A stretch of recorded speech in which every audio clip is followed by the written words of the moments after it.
لیکن میں یہ سمجھتا ہوں کہ گارڈین کی یہ خبر آنے کے بعد اس کا صحیح انالیسس کرنا یا اپنے تہیں جو ہمارا انالیسس ہے وہ پیش کرنا، اور پھر جو لوگ اختیار رکھتے ہیں ان سے یہ سوال بھی کرنا کہ وہ اس کے اوپر تھوڑی سی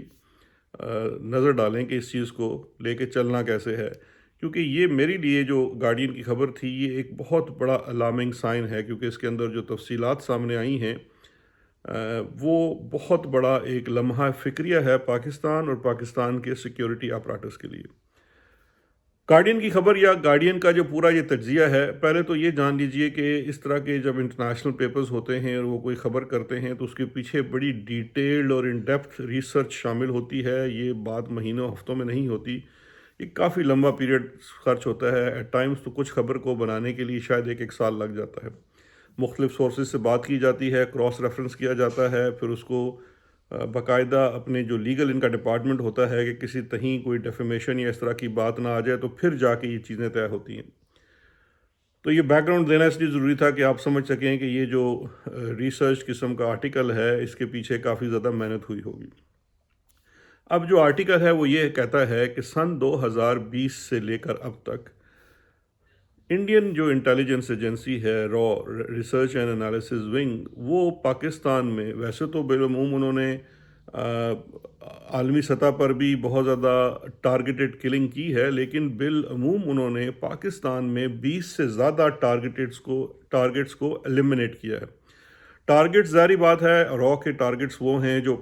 ان کی نظر میں انڈیا کے دشمن ہیں، جن کو وہ ٹیررسٹ کہتے ہیں، جو مختلف حملوں میں یا چیزوں میں ملوث رہے، یا مختلف جو علیحدگی پسند تحریکیں ہیں انڈیا کے اندر اس کے اندر ملوث ہیں، اور وہ لوگ پاکستان میں موجود تھے، اور اس خبر کے مطابق انہیں را کی جو ایک نئی اسٹریٹجی ہے جو پوسٹ 2019 ہے اس کے تحت ایلیمنیٹ کیا گیا۔ ایک چیز ذہن میں رکھیے گا کہ اس طرح کی کچھ کارروائیاں جو ہیں وہ امریکہ اور کینیڈا میں بھی ہوا ہے، جہاں سے یہ بات بہت خبر پھیلی، لیکن اس خبر کے مطابق، اس ریسرچ آرٹیکل کے مطابق پاکستان میں یہ سلسلہ سن 2020 سے جاری ہے،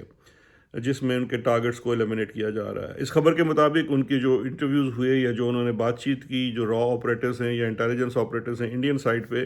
یا جو پالیسی میکر ہیں، ان کے بقول ایک تو یہ ہے کہ یہ پالیسی 2019 کے بعد باقاعدہ طور پر بھارت کی جانب سے بنائی گئی، اور یہ ذہن میں رکھیے گا کہ جو را ہے وہ انڈر کمانڈ ہوتی ہے پرائم منسٹر کے، یعنی کہ مودی کے، اور یہ مودی کی اپنی پالیسی ہے، اور یہ 2019 کے بعد بنائی گئی، پلوامہ اٹیک کے بعد، پاکستان بیسڈ یا پاکستان فوکسڈ، اور اس کے لیے وہ انسپریشن کہتے ہیں کہ جو انسپریشن انہوں نے ڈرا کی یا جس وجہ سے ان کو یہ ذہن میں آیا کہ ہم بھی یہ کر سکتے ہیں، وہ ایک تو پرانی پریکٹس ہے اسرائیلی ایجنسی موساد کی، یا پھر آپ کے جو KGB USSR فارمر جو رشیا تھا اس کی کمیونسٹ دور کا، اس کی جو پریکٹس تھی وہ اپنے ڈسیڈنٹس کو، KGB تو آج بھی کرتی ہے، وہ FSB بن چکی ہے،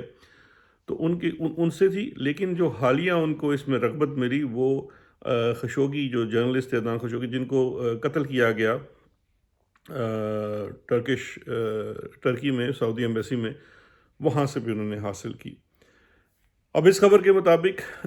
20 سے زائد جو کلنگز ہیں پاکستان میں، یہ اس کے لیے را نے اپنے مختلف سلیپر سیلز بھی استعمال کیے، جس میں UAE کا بڑا کردار ہے کہ UAE میں جو ان کے سلیپر سیلز ہیں یا ان کے جو لوگ ہیں، یا وہاں سے انہوں نے پاکستانی جو وہاں پہ موجود ہیں ان کو ریکروٹ کیا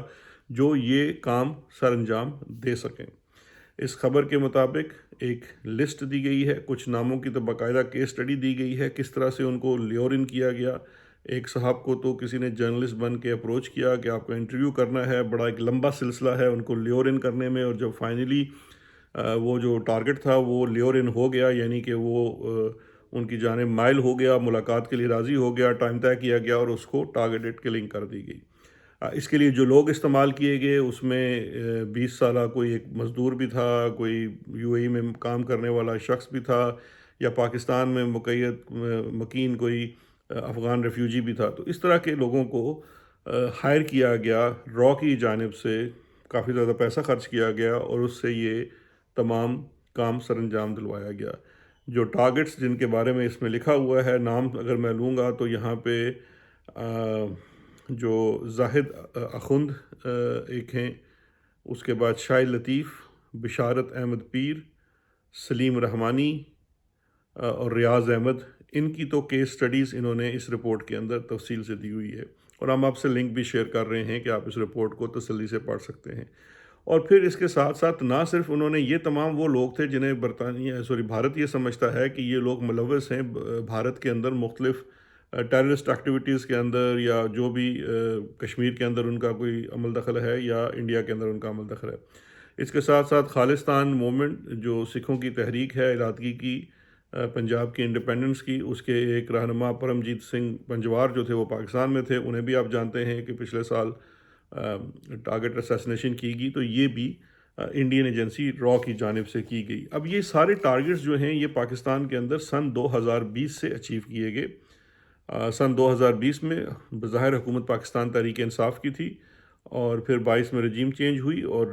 ابھی تک جو ہے پہلے پی ڈی ایم کی حکومت تھی اور ابھی یہ شہباز شریف صاحب کی حکومت بن چکی ہے۔ لیکن ان معاملات کا تعلق پاکستان کی حد تک میں سمجھتا ہوں حکومتوں سے نہیں ہے۔ ان معاملات کا تعلق یہ ہے کہ اب ہم اصل اس چیز کے اندر آتے ہیں کہ جس کی وجہ سے یہ میں نے اس کے اوپر بات کرنے کے لیے ضروری سمجھا کہ آج کا ولاگ اس کے اوپر کیا جائے۔ پاکستان میں اس طرح کے تمام معاملات کو بیرونی ایجنسیوں کے پاکستان کے اندر معاملات کو، ان کی چیزوں کو روکنے کے لیے، ان کا تدارک کرنے کے لیے، سدباب کرنے کے لیے جو ہمارے ہاں جو پرائم ایجنسی ہے جس کی رسپانسبلٹی ہے، ویسے تو سویلین سیٹ میں آئی بی انٹیلیجنس بیورو جو کہ وزیر اعظم کے زیر انتظام ہوتی ہے، ان کے انڈر ہوتی ہے، آئی بی کے اندر بھی ایک باقاعدہ پورا انڈیا کا وہ کام کرتے ہیں۔ لیکن جو مین ایجنسی ہے جس کے پاس ریسورسز ہیں، جس کے پاس تمام چیزیں موجود ہیں اور وہ قوت بھی موجود ہے اور یہ فوکس بھی ان کا ہے، اور آئی بی بھی کسی حد تک سمجھیے کہ ان کی چین آف کمانڈ کے نیچے ہی کام کرتی ہے، اسپیشلی حالیہ دور سے، پچھلے 2-4 سالوں سے، اور وہ ایجنسی ہے جناب آئی ایس آئی۔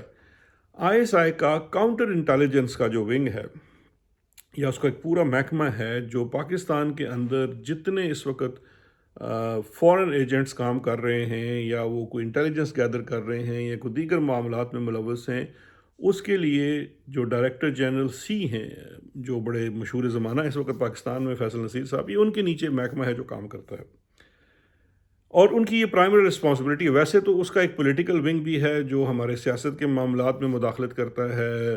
حکومتی چیزوں کو بھی دیکھتا ہے وغیرہ وغیرہ، لیکن ان کی جو بیسک رسپانسبلٹی ہے as per his job profile, جس کے لیے ان کو تنخواہ دی جاتی ہے، جو ان کی آئینی اور قانونی ذمہ داری ہے، وہ ہے کاؤنٹر انٹیلیجنس۔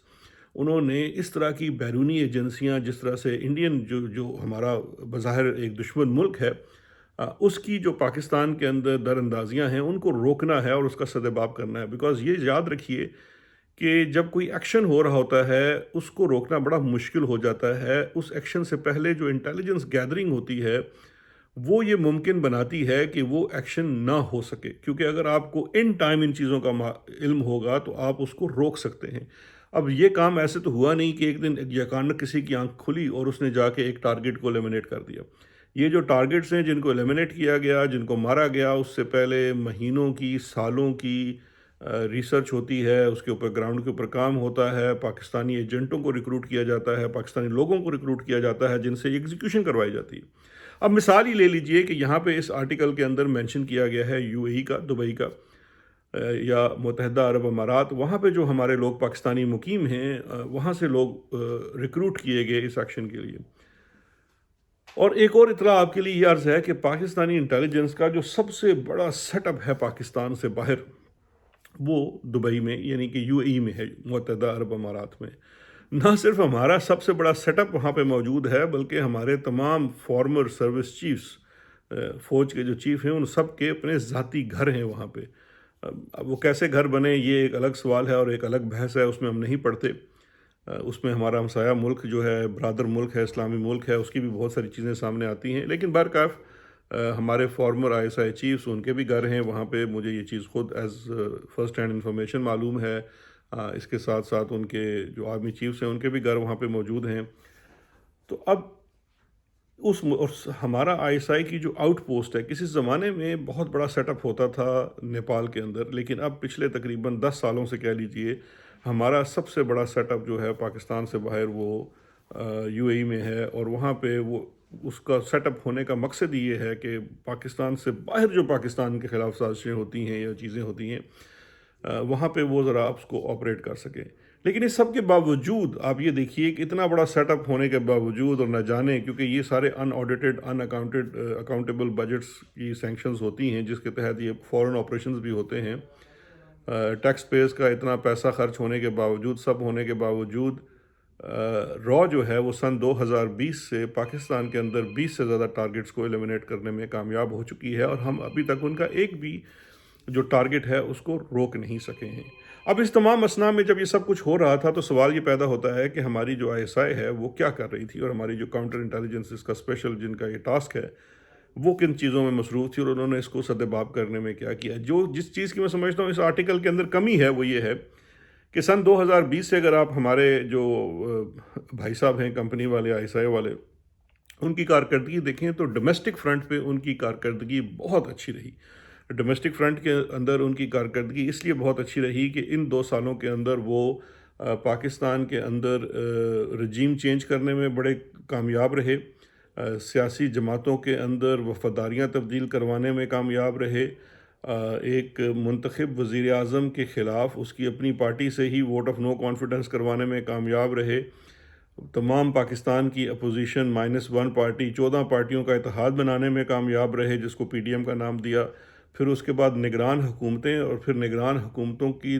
زائد المیعاد جو مدت تھی اس کو برقرار رکھنے میں کامیاب ہوئے. پاکستان کی اعلیٰ ترین جوڈیشری چاہے وہ ہائی کورٹس ہیں سپریم کورٹ ہیں وہاں کے تمام ججز کو مغلوب کرنے میں کامیاب رہے. اور سب سے بڑھ کر یہ کہ ہمارے پاکستان کے جو ہمارے جو لبرل بہن بھائی ہیں, ویسے تو میں خود کو بھی لبرل مانتا ہوں لیکن یہ لبرل مجھے تو ایکسیپٹ نہیں کرتے, نہ وہ مولوی ایکسیپٹ کرتے ہیں نہ لبرل ایکسیپٹ کرتے, یہ بھی ایک الگ ہماری زندگی کا المیہ ہے. لیکن ان کے بھی جو ہر دل عزیز اور محسن اول قاضی فیاض عیسیٰ صاحب کو بھی پوری طرح مغلوب کیا اور ایسا مغلوب کیا کہ جسٹس منیر کی یاد بھول گئی. یہ ان کی کامیابی کا سہرا ہے. اس کے بعد انہوں نے جناب 8 فروری کا انتخاب جو ہے وہ مینج کیا اور ایسے مینج کیا کہ پاکستان تحریک انصاف جو 2/3 اکثریت لے کے کامیاب ہوئی, عوام نے نکل کے ووٹ ڈالا, اس کو کمال خوبصورتی سے انہوں نے مائنورٹی پارٹی میں تبدیل کر دیا. نہ صرف یہ اب بلکہ حکومتی اتحاد کو وہ 2/3 اکثریت سینٹ کے انتخاب کو ڈال کے دلوانے میں کامیاب ہوئے. اتنی زیادہ ڈومیسٹک سطح پہ اگر آپ کی کامیابیاں ہوں گی تو ضرور یہ ہوگا. اب آپ خدا تو ہیں نہیں, فرشتوں کی صفت تو آپ میں ہے نہیں, تو یہ پھر ضرور ہوگا کہ آپ کی جو نظر ہے وہ دوسرے چیزوں سے تھوڑی سی ہٹ جاتی ہے. اور میں یہ سمجھتا ہوں کہ ہمارا جو پڑوسی ملک ہے جسے ہم دشمن سمجھتے ہیں اور دشمن کہتے بھی ہیں حکومتی سطح پہ, عوام کا تو بڑا ایک اور قسم کا سلسلہ ہے ان کے ساتھ. تو خیر وہ اس چیزوں کو آف کورس وہ اسٹڈی کر رہا تھا, وہ دیکھ رہا تھا, وہ کوئی عالم دور تو نہیں بیٹھے ہوئے تھے, تو ان کو یہ بڑا زبردست ٹائم لگا کیونکہ ایسی حرکتیں دیکھیے بھارت کا ان ٹارگٹس کو لے کر تقریباً پچھلے 20-30 سال کا ایک عرصہ ہے جس میں وہ ان کے ساتھ کچھ کرنا چاہتے تھے. اور بھی بہت ساری چیزیں تھیں, ان کے پاس کیپیسٹی اور کیپیبلٹی بھی تھی, لیکن جو اپرچونٹی ہے وہ تب پیدا ہوئی ہے جب محافظ کی نظر اس کام سے ہٹی ہے جس کام کے لیے اس کو تعینات کیا گیا تھا, کیونکہ وہ کسی اور کام میں مصروف تھا. کیونکہ ہم چونکہ نالائق لوگ ہیں نا, ہم سویلین نالائق ہیں, بیوروکریسی اپنا کام نہیں کر سکتی, ہم نہ یہ نادرا کا نظام چلا سکتے ہیں, نہ ہم سے PTA چلتا ہے, نہ ہم سے نیشنل ہائی وے چلتی ہے, نہ ہم سے واپڈا چلتا ہے, ہم نالائق ترین سویلینز ہیں. تو پھر ان بھائیوں کو وہ بھی سنبھالنا پڑا. تو جب وہ ظاہری بات ہے ہمارے محافظ کو یہ تمام کام کرنے پڑے تو پھر وہ نظر ہٹ جاتی ہے, اور نظر ہٹنے کی وجہ سے یہ کوئی 20 لوگوں کا کام ہو گیا. ادھر مودی صاحب کی بھی چاندی ہوگی, بیکاز یہ آرٹیکل یاد رکھیے, یہ آرٹیکل چارج شیٹ ہے ہماری نظر ہٹنے کی. اور یہ آرٹیکل جو ہے میری نظر میں